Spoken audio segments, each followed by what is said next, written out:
Bienvenidos a una nueva edición de Buenas Nuevas con Noé Luna. Un asunto con el que muchos cristianos luchan es sobre el tema del diezmo. Muchas personas rehúsan someterse a las exhortaciones bíblicas acerca del hacer ofrendas al Señor. Diezmar o ofrendar debe de hacerse con gozo porque es una bendición. Sin embargo, es triste que ese parece que no es el caso en muchas iglesias hoy.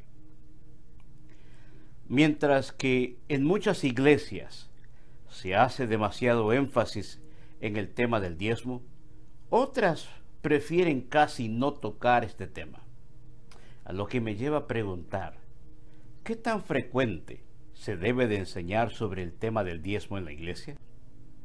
Bueno, el diezmar y ofrendar es parte del discipulado, puesto que lleva a cada cristiano a crecer y a poner en práctica lo que dice la palabra de Dios en Proverbios capítulo 3, versículos 9 y 10.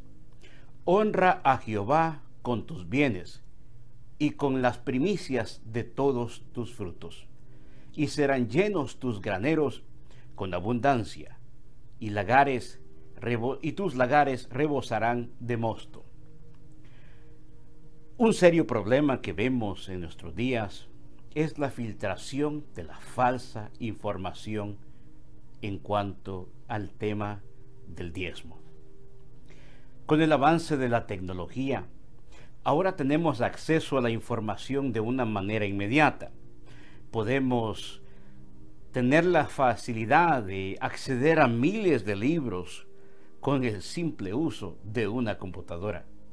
Pero sin embargo, parece que la mayoría de información que la gente recibe es información recopilada a través de imágenes, memes o aportaciones que circulan en grupos de las redes sociales.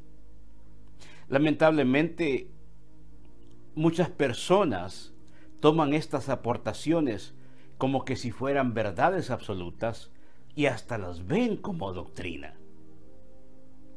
Los que no están a favor del diezmo usan como, por ejemplo, tales aportaciones para decir que el diezmo ya no existe para la iglesia hoy en día y que solamente es algo anticuado aplicable en el tiempo del Antiguo Testamento. Bueno, sí, en verdad que en el Antiguo Testamento el diezmar era una ley. El diezmo era un requisito de la ley en la cual todos los israelitas ofrendaban al tabernáculo el 10% de las cosechas que cultivaban y el ganado también que ellos criaban. Levíticos capítulo 27, versículo 30 dice: y el diezmo de la tierra, así de la simiente de la tierra como del fruto de los árboles de Jehová es cosa dedicada a Jehová. También en Deuteronomios 14, 23 dice: y comerás delante de Jehová tu Dios en el lugar que él escogiere para poner allí su nombre, el diezmo de tu grano, de tu vino y de tu aceite, y las primicias de tus manadas y de tus ganados, para que aprendas a temer a Jehová tu Dios todos los días. Ahora, es muy importante entender que en tiempos del Antiguo Testamento no era solo un diezmo. La ley del Antiguo Testamento requería múltiples diezmos. Uno era para los levitas, otro para el uso del templo y de las fiestas, y el otro para los pobres de la tierra, lo que habría sido un total aproximadamente de 23.3%, lo que debería de darse. Aunque el diezmo ahora no es mencionado en sí en el Nuevo Testamento, la Biblia nos enseña principios de lo que es la mayordomía cristiana. Un grave problema que vemos en las iglesias es que muchas personas no saben administrar muy bien sus finanzas. Y esto puede dar lugar a que muchos de ellos caigan como presa de los falsos maestros que prometen riquezas y bienes materiales a través de los famosos pactos que hacen. Esto es como querer sobornar a Dios, o como querer comprar el favor a Dios, o como comprar de la misma manera un billete de lotería para poder obtener ganancias riquísimas. Si lo vemos de esta manera, la mayoría de estafadores en el mundo, siempre los que se aprovechan, son de aquellos que se encuentran en la escasez o con necesidades económicas.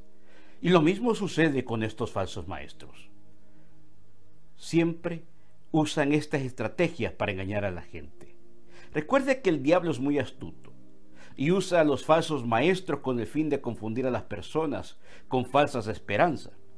Recuerde que el diablo quiso hacer lo mismo con Jesús cuando le dijo: todo esto te daré si postrado me adorares.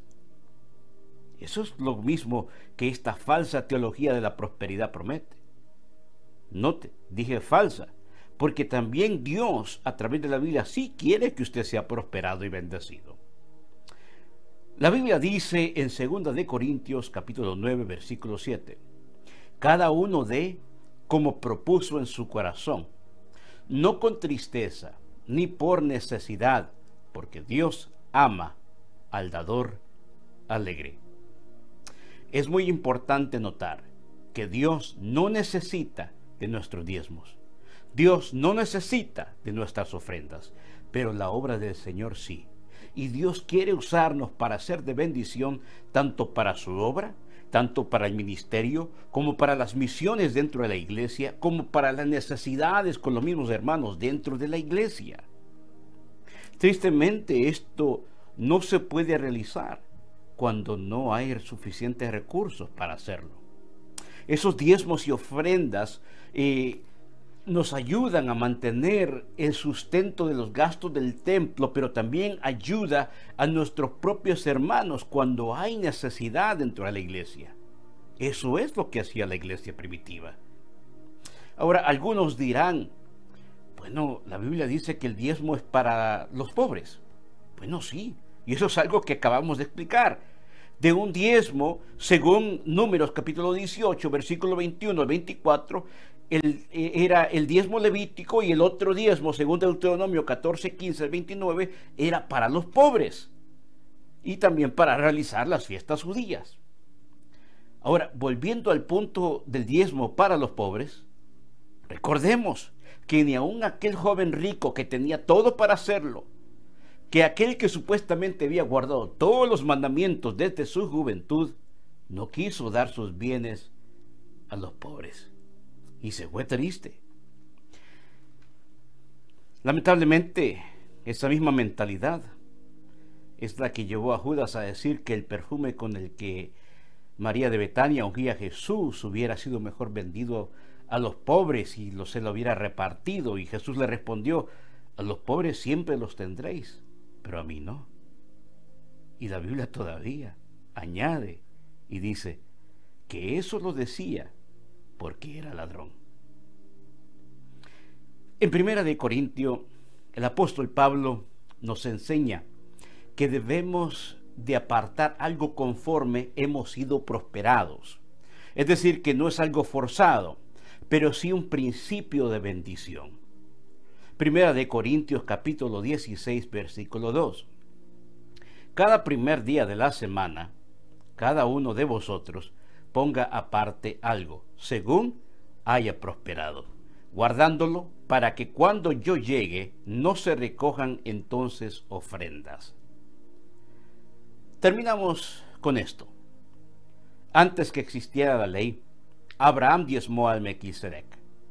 Jacob prometió diezmar a Dios de todo lo que Dios le diera, en aquel lugar donde colocó una piedra para señalar que el lugar donde él se encontraba era especial, al cual él llamó casa de Dios.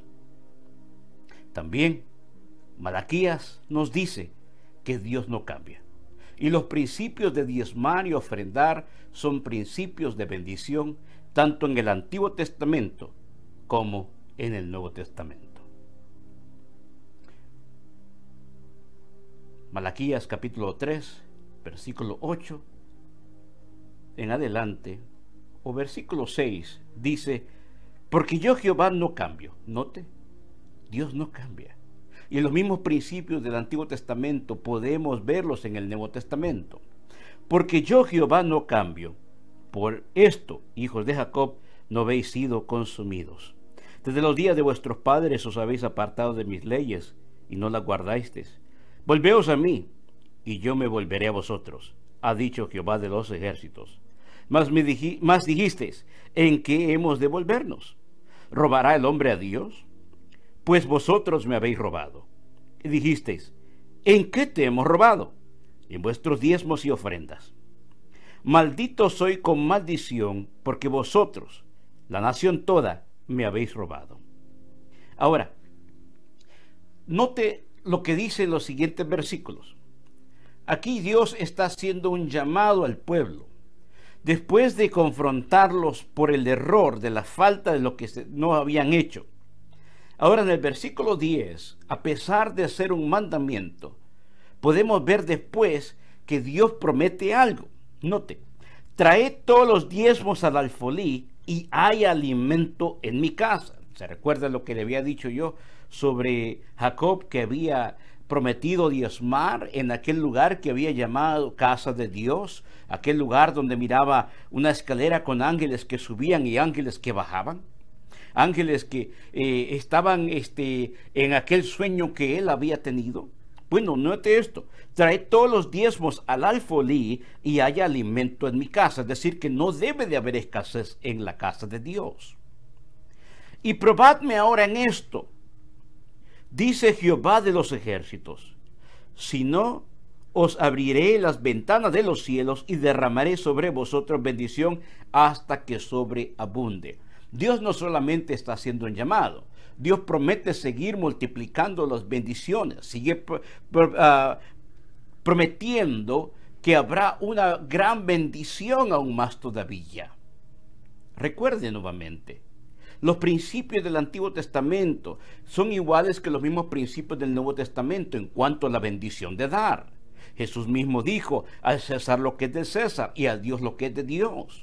El problema es que muchas veces cuando se trata de dar, a veces a Dios lo dejamos en último lugar. Cuando recibimos nuestro pago, los impuestos son automáticamente deducidos. Pero los diezmos y las ofrendas las damos al final, después que hemos gastado todo. Y cuando ya vemos que no tenemos más, decimos, ¿y de qué, Señor? Porque a Dios le dimos lo que sobró, como la ofrenda de Caín. El Nuevo Testamento nos menciona en 2 de Corintios capítulo 9, versículo 7, dice la palabra del Señor. De la misma manera, si podemos leer el mismo concepto. Cada uno dé como propuso en su corazón. ¿Cómo está su corazón? ¿Está bendecido? ¿Ha propuesto a Dios bendecirle con todo? Recuerde, honra a Jehová con tus bienes. Cada uno dé como propuso en su corazón. No con tristeza, no por necesidad, porque Dios ama al dador alegre, porque de esta manera también es una forma de adorar. A pesar de ser un sacrificio, también es una manera de adorar a Dios. Porque Dios ama al dador alegre. Y poderoso es Dios, versículo 8, para hacer que abunde en vosotros toda gracia, a fin de que, teniendo siempre en todas las cosas todo lo suficiente, abundéis para toda buena obra. Lo mismo que dice Malaquías, donde Dios dice, probadme en esto y yo abriré las ventanas de los cielos. Lo mismo dice, cada quien dé como propuso en su corazón. Y poderoso es Dios para hacer que abunde en vosotros toda gracia. El diezmo debe de ser algo como agradecimiento que nace en nuestro corazón a Dios. Si se da obligatoriamente, no sirve. Si se hace con tristeza, no sirve. Si se hace por necesidad, tampoco sirve. Y es ahí donde falla la doctrina falsa de la teología de la prosperidad. porque las personas muchas veces lo dan por su necesidad, esperando algo a cambio. Cada quien debe de dar por agradecimiento. Recuerde la ofrenda de la viuda, que todo lo dio. No esperaba nada a cambio, pero sin embargo podemos ver que cuando uno bendice la obra de Dios, Dios multiplica esos bienes. Recuerde el caso de aquella mujer donde llegó Elías y le dijo: solamente tenemos para hacer esto, comer y morirnos. Sin embargo, ella decidió honrar a Dios y Dios no se olvidó de ella. Dios quiere bendecirte y usarte. Dios quiere usarte como un canal de bendición para su honra, para su obra, para su ministerio. Ese es el propósito por el cual Dios nos llama a través de estos principios, que es mejor dar que recibir, no esperando nada a cambio, sino porque ya hemos sido bendecidos. Y Dios promete aún todavía que no nos va a faltar nada y que abrirá la ventana de los cielos. Qué precioso es cuando entendemos el poder de la palabra de Dios. Hasta aquí con esta edición. Le invitamos a que se suscriba a nuestro canal si aún no lo ha hecho. Ayúdenos a compartir esta información, estos videos con sus familiares, con sus amigos. Póngale me gusta, comente en los comentarios. Queremos saber de usted, queremos saber su opinión. Que Dios le bendiga y gracias por habernos acompañado y nos vemos en la próxima edición. Bendiciones.